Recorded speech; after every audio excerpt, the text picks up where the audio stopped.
नमस्कार, एमपी समाचार प्रेस में आपका स्वागत है। मैं हूं आपके साथ आयुषी शर्मा। आइए नजर डालते हैं आज की ताजा खबरों पर। समारोह में वरिष्ठ पत्रकार और विचारक कृष्ण कुमार आस्थाना और वरिष्ठ कथाकार लेखिका डॉक्टर कृष्णा अग्निहोत्री को मातृभाषा उन्नयन संस्था की ओर से हिंदी गौरव अलंकरण से सम्मानित किया गया है।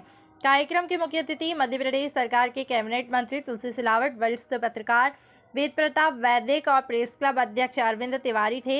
अतिथि स्वागत शिखा जैन, नीना जोशी, आदित्य सिंह भदौरिया, नितेश गुप्ता, शीतल रॉय आदि ने किया है। और प्रेस क्लब अध्यक्ष तिवारी ने कहा कि मातृभाषा उन्नयन संस्था की सबसे बड़ी क्या उपलब्धि होगी। इससे 20 लाख लोगों के हस्ताक्षर हिंदी में कराए गए हैं और हिंदी प्रेमी और विद्वानों को मंच पर बुलाकर सम्मानित कर रहा है। मुख्य अतिथि कैबिनेट मंत्री तुलसी सिलावट ने कहा, मध्य प्रदेश सरकार मेडिकल और इंजीनियर की पढ़ाई राष्ट्रीय भाषा हिंदी में कराएगी।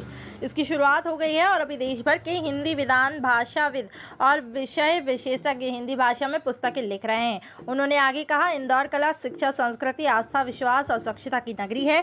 यहाँ से कोई आह्वान करता है तो उसकी गूंज पूरे देश में सुनाई देती है।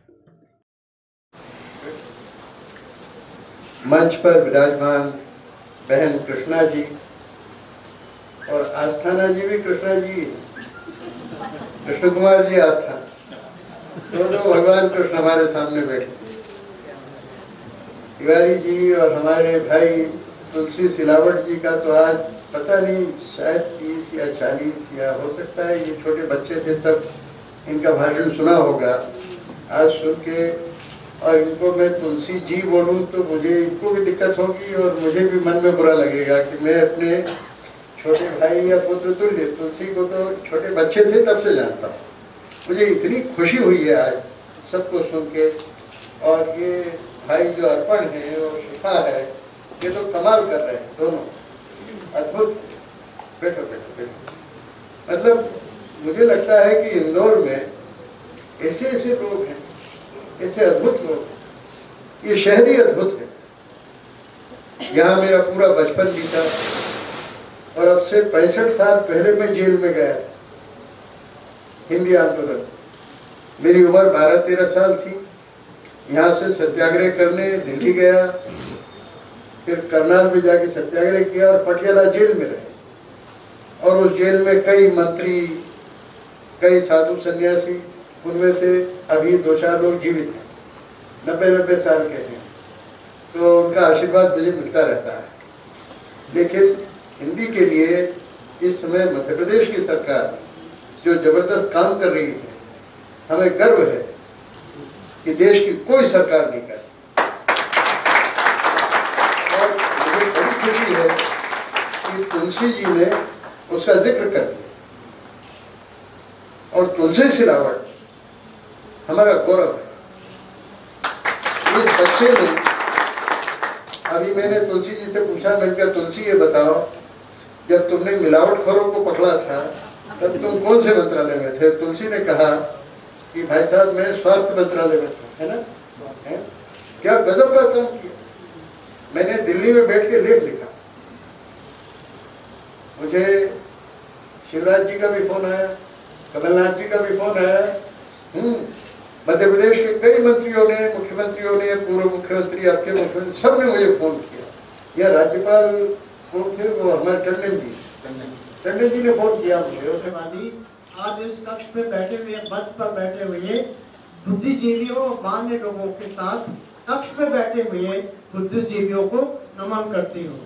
और मैं आपको कुछ सिर्फ भाषण नहीं देना चाहती, थोड़ा सा ये बताना चाहती हूँ कि हिंदी के प्रति जागरूकता बहुत देर से शुरू हुई। हम लोग पहले भी राष्ट्रभाषा हिंदी साहित्य समिति के अध्यक्ष रही हूँ, मैं भी रही हूँ खंडवा में।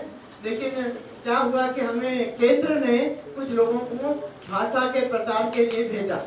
तो मैं उस्मानिया कॉलेज में पहुंची हैदराबाद में जब, तो वहां पर किसी ने खड़े होकर कहा, मुझे एक प्रोफेसर ने, कि क्या हिंदी की बात लगा रखी है आपने?